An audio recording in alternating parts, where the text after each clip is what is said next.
IPL 2026 సీజన్లో సోమవారం నాటి మ్యాచ్లో హైదరాబాద్ అలాగే చెన్నై జట్లు తలపడ్డాయి.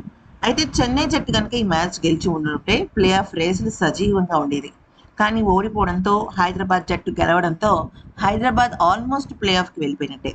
అయితే హైదరాబాద్ జట్టును గెలిపించింది మరి ఇంకెవరో కాదు, ఇషాన్ కిషన్. ఎందుకనంటే ఇషాన్ కిషన్ వరుసగా ఆ, ఫోర్లతో సిక్స్లతో దుమ్ము రేపేశాడనమాట. అయితే ఇక ఇషాన్ కిషన్కి తోడు ఖచ్చితంగా అంటే ఇషాన్ కిషన్ 47 బంతుల్లోనే 7 ఫోర్లు 3 సిక్స్లతో 70 పరుగులు చేశాడు హాఫ్ సెంచరీతో. అయితే నిన్న ఇషాన్ కిషన్ చెన్నై జట్టుకి సంబంధించిన ఆటగాళ్ళని అలాగే ఆ జట్టు అభిమానుల్ని చాలా దారుణంగా అవమానించాడు.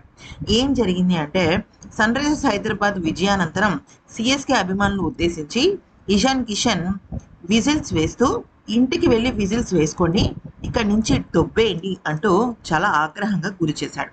అసలు జరిగింది ఏంటి అంటే ఒక పక్కన మ్యాచ్ జరుగుతున్నప్పుడు ఏమైంది అంటే అక్కడున్న చాలా మంది ఆడియన్స్ అంటే ఆల్మోస్ట్ చెన్నై జట్టు ఫ్యాన్స్ ఉన్నారనమాట.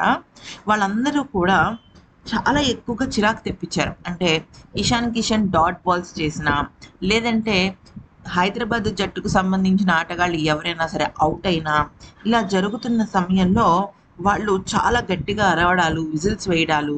నిజం చెప్పాలంటే అక్కడున్న ఆటగాళ్ళు చాలా డిస్టర్బ్ అయ్యారు. అంతేకాకుండా హెన్రిచ్ క్లసెన్ కూడా ఒకానొక సమయంలో అసహనాన్ని వ్యక్తం చేశాడు. అయితే ఆ టైంలో వాళ్ళు ఎంపైర్ దగ్గరికి వెళ్ళి చెప్పటము లేకపోతే వేరే ఇంకేదైనా చేసి ఉండుంటే వాళ్ళు స్టేడియం అధికారులకు చెప్పే ఉండేవాళ్ళు. అలా కాకుండా మ్యాచ్ జరుగుతున్నంతసేపు నార్మల్గా ఉన్న ఇషాన్ కిషన్ మ్యాచ్ పూర్తయిపోయిన తర్వాత చెన్నై అభిమానుల దగ్గరికి వెళ్ళి విజిల్ విరిగిపోయినట్టు విజిల్ వేస్తూ ఇక్కడి నుంచి వెళ్ళిపోండి అనటము, పలు రకాల సైగలు చేస్తూ చాలా అంటే చాలా శృతి మించిన వ్యవహారం చేశాడు. అయితే ఇక ఇలా చేయటాన్ని అక్కడున్న వాళ్ళందరూ చాలా తప్పు పడుతున్నారు. ఇలా అసలు చేయకూడదని, ఇలాగ ఇలాగా ఉంటే వాళ్ళ వాళ్ళ వ్యక్తిత్వం అనేది దిగజారిపోయినట్టు అవుతుందని. ఏది ఏమైనా అంటే ఇంతకన్నా గొప్పగా అరిచిన అభిమానులు ఉన్నారు, ఇంతకన్నా గొప్పగా సందడి చేసిన అభిమానులు ఉన్నారు. అలాంటి సమయంలో ఆటగాళ్ళు చాలా కుదురుగా ఉండాలి. వాళ్ళ ఫోకస్ అంతా ఆట మీద ఉండాలి. కానీ ఇటువంటి వాటిని ఎందుకు చేస్తున్నాడో అర్థం కావటం లేదు అంటూ ఇషాన్ కిషన్ మీదే అందరూ మండిపడుతున్నారు. ఈ విషయం పైన ధోని ఖచ్చితంగా క్లాస్ పీకుతాడు అని కొంతమంది నెటిజన్స్ కామెంట్స్ చేస్తున్నారు.